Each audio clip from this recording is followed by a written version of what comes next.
po lahat ng pinagsamahan ninyo. Siya pa rin ang nagpalaki kay Leah. Siya pa rin ang asawa mo. So what made it worse?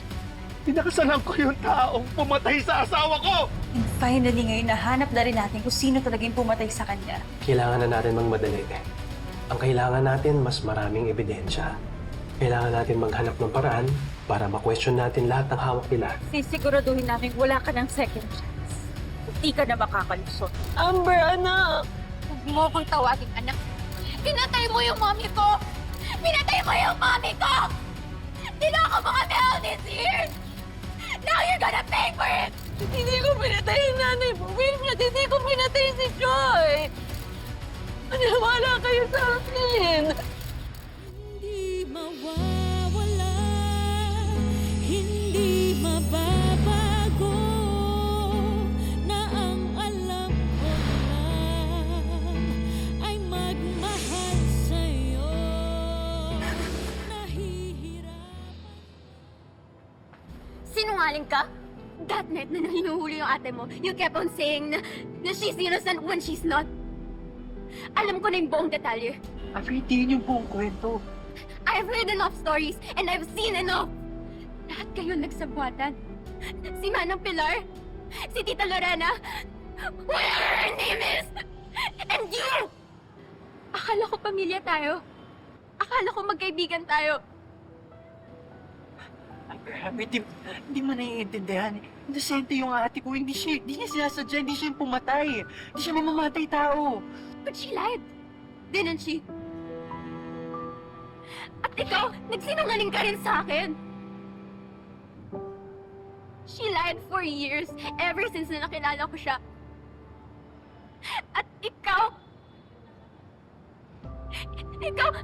alam mo na pala!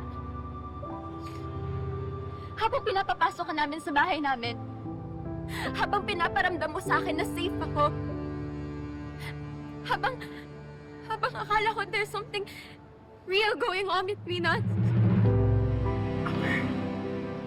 Amber, hindi ko naman pinlano to eh. Lahat ng nararamdaman ko para sa'yo, totoo yun. Totoo yung nararamdaman ko. I don't care anymore about what you feel.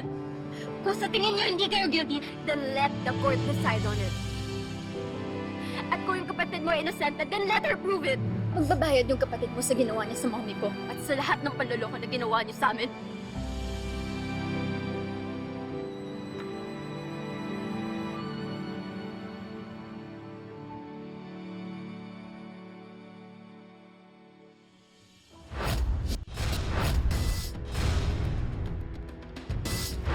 Siya yung asawa nung negosyante. Siya yung pumatay sa unang asawa.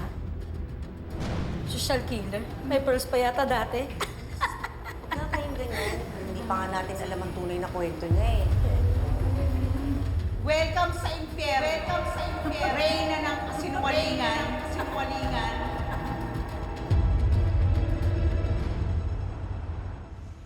Sa bilis ng pag-usad ng kaso bigla, hindi na madidelay ang arraignment. Makabubuti na rin na marinig agad yung kaso mo. Attorney, wala ho ba tong bail o piyansa? Walang bail ang kasong murder. Mahirap din kung magpapabail hearing pa tayo. Lalo na kung almost 10 years ka nagtago, Lorena. Trabahuin na lang natin na madinig dadadag kaso. Ate, gagawin natin lahat, diba?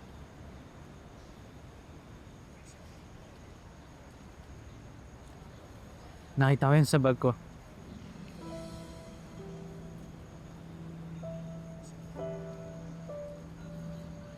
Tuwa ni Leah. Miss ko na yung anak ko. Kailangan ko kayanin. Alam ninyo, kayong dalawa na lang yung meron ako pag nabas ko. Kayo na lang yung pamilya ko. Ikaw, Tristana. At Manang Pilar. At syempre si Leah. Then we don't stop. He will still do everything. Opo, gagawin ko lahat para makasama ko kayo ulit dalawa. At ang anak ko paglabas ko. Pero habang nandito pa ako sa loob, Si Rhea. Sana talaga ligtas siya. At sana hindi nakakalimutan na anak ko. Kung ano ko siya kamahal.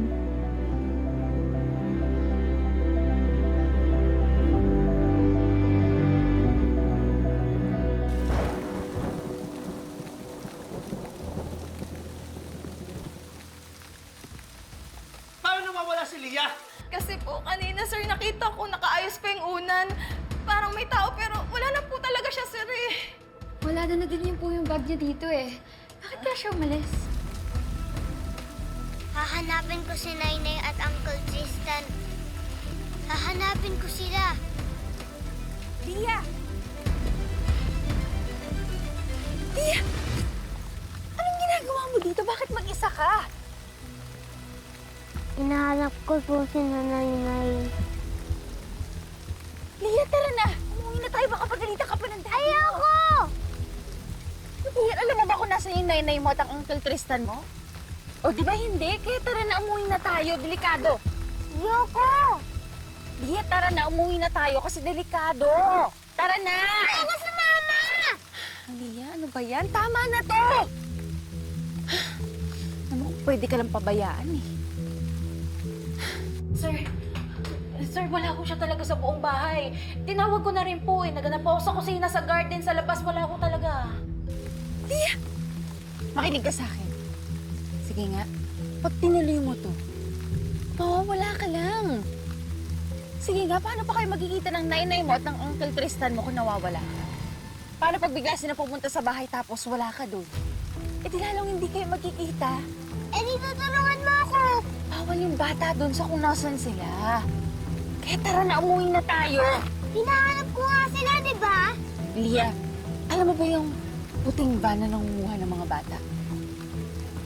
Alam mo ba kung anong ginagawa doon sa mga batang yon? Kinukuha ng puting van? Kinukuha yung laman loob nila. Gusto mo ba mangyari sa'yo? Ha? Ayaw mo, di ba? Kaya tara na, umuwi na tayo. Gusto mo ba nag-aalala sa'yo yung Daddy Wilfred mo? Ha? Iiwan mo ba talaga siya? Gusto ko lang naman talaga mahanap si Nainay eh. Oo, alam ko. Pero umuwi na muna tayo kasi nag-aalala na yung daddy mo. Come on, let's go. Let's get you home. Tara na. Let's go. Lia, let's go. Lia, tara na. Tara na, sige na. Bitawan mo ako!